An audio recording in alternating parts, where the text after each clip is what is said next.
सबसे पहले तो आप सभी को माघी की बहुत बहुत शुभकामनाएं। ये त्योहार हमें हमारे रीति रिवाजों और परंपराओं से जोड़ता है। माघी का दिन खुशियां बांटने, परिवार के साथ समय बिताने और नई ऊर्जा के साथ शुरुआत करने का समय है। तो बस मुस्कुराइए, माघी के त्योहार का आनंद लीजिए और इस नई ऊर्जा को अपने जीवन में अपनाइए। Happy Maghi.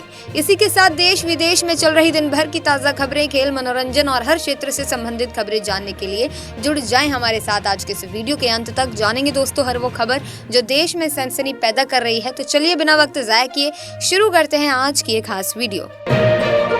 Ministry of finance ने एक बड़ी बैठक बुलाई है दोस्तों, जिसमें जन सुरक्षा और मुद्रा योजना जैसी योजनाओं की प्रगति पर चर्चा होगी। इस बैठक में पब्लिक सेक्टर के बैंकों के प्रमुख शामिल होंगे। वित्तीय सेवा सचिव एम नागराजू इसकी अध्यक्षता करेंगे। खास बात यह है कि इस बार बैठक में निजी बैंकों के प्रतिनिधि भी शामिल होंगे। इसका मकसद ये समझना है कि इन योजनाओं को बेहतर तरीके से कैसे लागू किया जा सकता है और लोगों तक कैसे पहुँचाया जा सकता है। इसी के साथ प्रधानमंत्री Narendra Modi strategic and tourism के नजरिए से बेहद अहम जेड़मोड़ सोनमर्ग सुरंग का उद्घाटन करेंगे। खास बात यह है कि जम्मू कश्मीर में नई सरकार बनने के बाद ये प्रधानमंत्री का पहला दौरा होगा। ये सुरंग न सिर्फ इलाके के पर्यटन को बढ़ावा देगी, बल्कि रणनीतिक तौर पर भी महत्वपूर्ण मानी जा रही है। प्रयागराज में महाकुंभ शुरू हो गया है और पहले अमृत स्नान के लिए भारी भीड़ उमड़ पड़ी है। इस मौके पर उत्तर प्रदेश के मुख्यमंत्री योगी आदित्यनाथ ने बधाई भी दी है। उन्होंने ट्वीट किया, पौष पूर्णिमा की शुभकामनाएं। आज से तीर्थ राज प्रयागराज में दुनिया के सबसे बड़े आध्यात्मिक और सांस्कृतिक समागम महाकुंभ की शुरुआत हो रही है। माहौल बहुत ही खास है और हर कोई गंगा, यमुना और सरस्वती के संगम पर स्नान करने के लिए उमंग से भरा हुआ है। वहीं मौसम विभाग ने बताया कि पंजाब, हरियाणा, चंडीगढ़, दिल्ली और पश्चिमी राजस्थान में ठंड का असर अभी भी जारी रहेगा। अगले 2 दिनों तक उत्तर भारत, पूर्वी और पूर्वोत्तर राज्यों में सुबह और रात के समय घना कोहरा छाए रहने की संभावना है। साथ ही अरुणाचल प्रदेश, असम, मेघालय, नागालैंड, तमिलनाडु, पुडुचेरी, कराईकल, केरल और माहे में गरज के साथ बारिश हो सकती है। तो अगर आप इन इलाकों में हैं तो ठंड और बारिश का ध्यान जरूर रखें। वहीं लॉस एंजलिस काउंटी कोरोनर के ऑफिस ने बताया कि आग में मरने वाले 24 लोगों में से 8 पैलिसेड्स और 16 इटान इलाके से थे। पहले मरने वालों की संख्या 16 बताई गई थी, लेकिन अब ये आंकड़ा बढ़कर 24 हो गया है। ये हादसा काफी गंभीर है और इलाके में राहत और बचाव का काम तेजी से चल रहा है। वहीं चीन के एक्सपोर्ट में दिसंबर 2024 के दौरान 10.7% की बढ़ोतरी दर्ज की गई, जो उम्मीद से कहीं बेहतर है। अमेरिका के नए राष्ट्रपति डोनाल्ड ट्रंप ने व्यापार शुल्क लगाने की बात कही थी, जिससे थोड़ा तनाव तो था, लेकिन चीन के कारखानों ने तेजी दिखाते हुए अपने ऑर्डर वक्त पर पूरे कर लिए। जहां अनुमान था कि ये बढ़ोतरी 7% तक होगी, वहां ये उससे काफी ज्यादा रही, जो चीन के लिए अच्छी खबर है। साथ ही इनकम टैक्स डिपार्टमेंट अब नकदी लेन देन को कम करने के लिए कदम उठा रहा है। बैंकों और म्यूचुअल फंड जैसे प्लेटफॉर्म्स के बाद आयकर विभाग ने भी एक ब्रोशर जारी किया है, जिसमें लोगों से कहा गया है कि वे नकदी लेन देन से बचें ताकि जुर्माने से बचा जा सके। इस ब्रोशर में नकद लेन देन की बजाय डिजिटल या अन्य तरीके से ट्रांजैक्शंस करने की सलाह दी गई है। वहीं मेरठ में मेट्रो का ट्रायल रन शुरू हो गया है। आज एनसीईआरटी ने मेरठ साउथ से मेरठ सेंट्रल स्टेशन तक मेट्रो चलाई। इस दौरान मेट्रो की स्पीड को टेस्ट किया गया। ये मेरठ में मेट्रो सेवा शुरू करने की दिशा में एक अहम कदम है। एनसीईआरटी ही नमो रेल चलाती है। वहीं दिल्ली विधानसभा चुनाव को त्रिकोणीय मुकाबला बनाने के लिए कांग्रेस पूरी तरह से मेहनत कर रही है और अब उनकी उम्मीद पार्टी हाईकमान की आगामी रणनीति पर निर्भर है। खास करके राहुल गांधी की सोमवार से दिल्ली चुनाव अभियान में एंट्री पर न केवल प्रदेश कांग्रेस बल्कि राजनीतिक जानकारों की भी अच्छी खासी नजर है। वहीं बीजेपी ने दिल्ली विधानसभा चुनाव को लेकर अपनी दूसरी लिस्ट जारी की है। इस लिस्ट में भी 29 उम्मीदवारों के नाम शामिल हैं। इससे पहले पार्टी ने पहली लिस्ट में 29 नामों का ऐलान किया था। इस पर खास बात यह है कि बीजेपी ने आम आदमी पार्टी के नेता कपिल मिश्रा को करावल नगर सीट से चुनावी मैदान में उतारा है। कपिल मिश्रा पहले आम आदमी पार्टी में थे, लेकिन अब वे बीजेपी में शामिल हो चुके हैं। साथ ही वहीं एक तरफ भारत सेना दिवस की तैयारियों में व्यस्त है, वहीं दूसरी ओर चीन ने एलएसी के पास अपनी सैन्य गतिविधियों को बढ़ा दिया है। हाल ही में चीन की पीपल्स लिबरेशन आर्मी ने शिनजियांग मिलिट्री कमांड के तहत एक युद्धाभ्यास किया। इस अभ्यास में चीन ने अपनी आधुनिक सैन्य तकनीक जैसे वाहन, ड्रोन और मानव रहित सिस्टम का इस्तेमाल किया।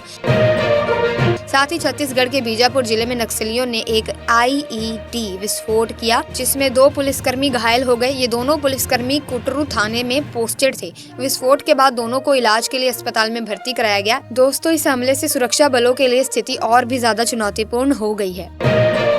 पटना में ठंड के कारण स्कूलों की छुट्टियां और बढ़ा दी गई हैं। अब 8वीं क्लास तक के सभी स्कूल 15 जनवरी तक बंद रहेंगे। ये आदेश रविवार को पटना के डीएम ने जारी किया। वहीं 8वीं क्लास से ऊपर के स्कूल पहले की ही तरह सुबह 9 बजे से 3:30 बजे तक चलेंगे।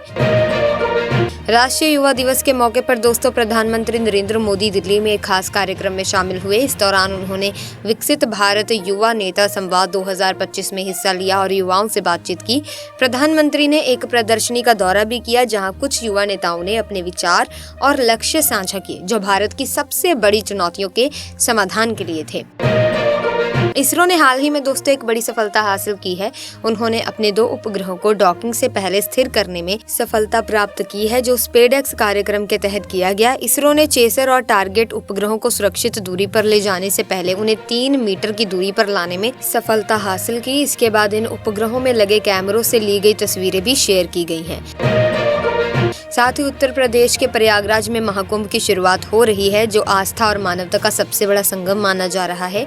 इस बड़े आयोजन में शामिल होने के लिए श्रद्धालु बड़ी संख्या में पहुंच रहे हैं। आयोजकों ने सभी तैयारियां पूरी कर ली हैं। खास बात यह है कि संस्कृति मंत्रालय ने प्रयागराज में एक कलाग्राम बनाया है जिसमें देश की समृद्ध और जीवंत संस्कृति को दिखाया जाएगा। डॉक्टर एस जयशंकर हमारे विदेश मंत्री अमेरिका के नवनिर्वाचित राष्ट्रपति डोनाल्ड ट्रंप के शपथ ग्रहण समारोह में भारत का प्रतिनिधित्व करेंगे। ट्रंप इस महीने की 20 तारीख को अमेरिका के 47वें राष्ट्रपति के रूप में शपथ लेंगे। डॉक्टर जयशंकर अपनी यात्रा के दौरान नई सरकार के अधिकारियों और कार्यक्रम में शामिल होने वाले अन्य महत्वपूर्ण व्यक्तियों से भी मुलाकात करेंगे। लोकसभा अध्यक्ष ओम बिरला ने लंदन में भारतीय छात्रों से बात करते हुए कहा कि आज के दौर में भारत के युवा ग्लोबल लेवल पर अपनी अहमियत साबित कर रहे हैं। उन्होंने ये भी कहा कि हमारे देश की सबसे बड़ी ताकत हमारे युवा नेता हैं। ये सब उन्होंने अपनी ब्रिटेन यात्रा के दौरान एक कार्यक्रम में शेयर किया।